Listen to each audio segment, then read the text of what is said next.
Embeera bweti bwebadde ku woteri ya Kolping Hoima. Abakulembeze ba FDC ku mitendera egy'enjawulo okuva mu bitundu by'e Bunyoro gye babadde basisinkanye okubaako bye bateesa.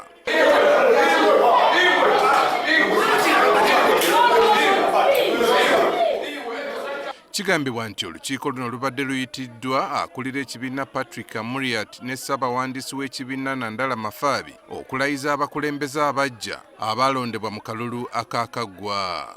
Kyokka omubaka omukyala owa disituliki y'e Hoima Nyakato Assinansi wamu n'abakulembeze abalala balinye eggere mu lukiiko luno nga bagamba nti teruli mu mateeka agafuga ekibiina kya FDC.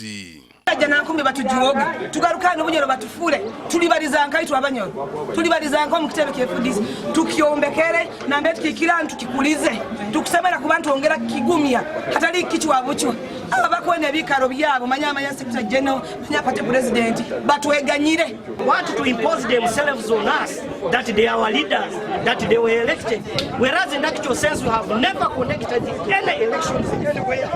Ono agamba nti y'omu ku batuula ku kakiiko ka NEC wabula teyategeezeddwako ku nteekateeka eno.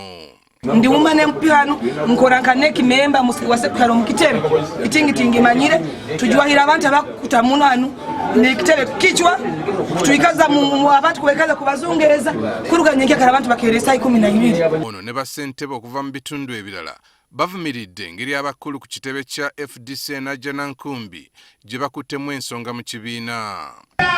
Abantu bona baite omukalulu nuko abantu betweremu abakulembeze baabo inyo musobola mutakugenda mutandika kukomangana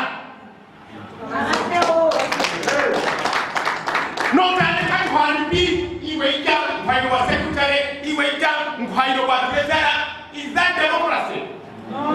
Now, I asked the chairperson Hoima City that why is it that the headquarter never communicated to me directly. Oboi ne Nandala tebalabiseeko era abamu ku bakulembeze babakiikidde ensingo olw'okubalumya enjala.